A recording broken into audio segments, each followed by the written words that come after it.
மனதொருகும் தெய்வமே ஏசையா, மனதார துதிப்பேன் ஸ்தோத்தரிப்பேன். மனதொருகும் தெய்வமே ஏசையா.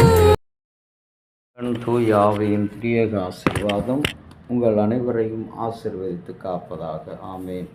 இந்த காலை நேர சிந்தனைக்காக நியாயாதிபதிகள் 13ஆம் அதிகாரம் 7வது வசனத்தின் பிற்பகுதி.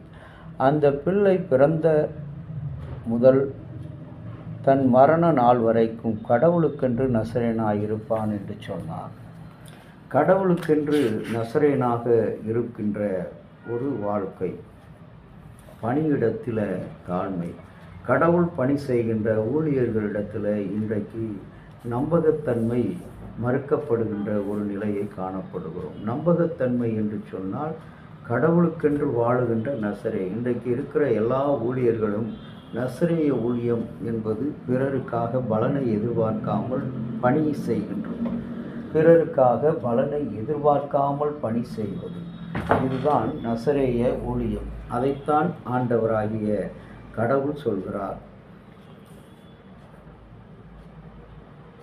லென்சோனியின் நூலிலே நம்பகத்தன்மை உண்மையான குழு முயற்சியின் அஸ்திவாரம் என்ற பதிவிட்டிருந்தார். நம்பிக்கை என்பது வெளிப்படைத்தன்மையானது.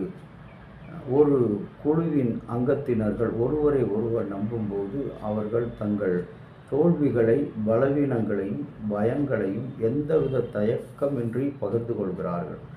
ஆனாலும் இந்த நிலையில் அடைவது கடினமே.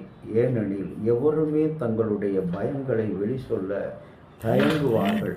அது அவர்களுடைய பலவீனங்களை வெளிப்படுத்தும் என்று சொல்லி அவர்கள் உணர்கிற காரணத்தினால் இதற்கு ஒத்துழைப்பு சாத்தியமற்றதாயினும் அந்த குழுவில் நம்பிக்கை இல்லாத ஒரு சூழ்நிலை நிலவும்போது, நம்பிக்கையான சூழ்நிலையில் பணியிடங்கள் நிலவும்போது நிறுவனங்கள் தலைக்கின்றன.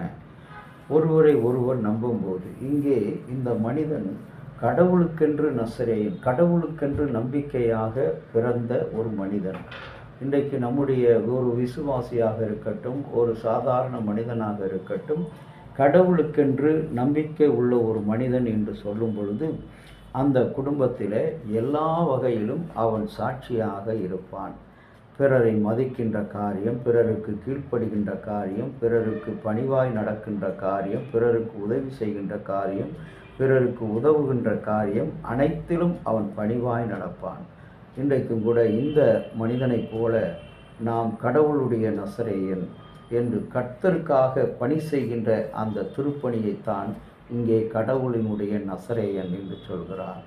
யோசுவாவை பார்க்கும்போது, கிதியோனை பார்க்கும்போது, தாவீதை பார்க்கும்போது கர்த்தருக்காக வாழ்ந்தவர்கள், கர்த்தருக்காக அவர்கள் மரித்தவர்கள். அப்போஸ்தலனாகிய பவுலை பார்க்கும்போது கிறிஸ்து எனக்கு ஜீவன், சாவு எனக்கு ஆதாயம், இதுதான் கடவுளினுடைய நசரேயன் என்று அழைக்கப்படுகிற அந்த பெயரின் பொருளாக இருக்கிறது.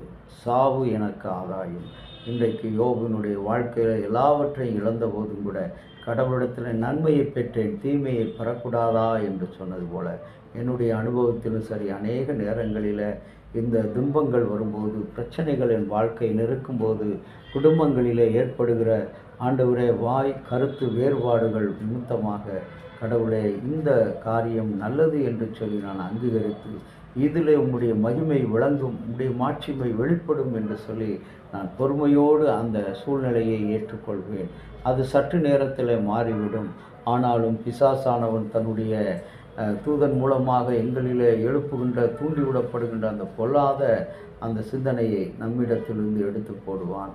அப்படிப்பட்ட சிந்தனையோடு இந்த நாளில் கர்த்தருக்கென்று நாம் நசரேயனாக அர்ப்பணிப்போம். நம்முடைய குடும்பங்களையும் நம்முடைய வாழ்க்கையும் ஆண்டவர் ஆசீர்வதித்து காப்பாராக. ஆமென். தந்தையாகிய கடவுளின் அன்பும், மைந்தராகிய இயேசுனுடைய அருளும், பரிசுத்த ஆவியினுடைய நல்ல உறவு பாதுகாப்பும் உங்கள் அனைவரோடு கூட இருந்தார்.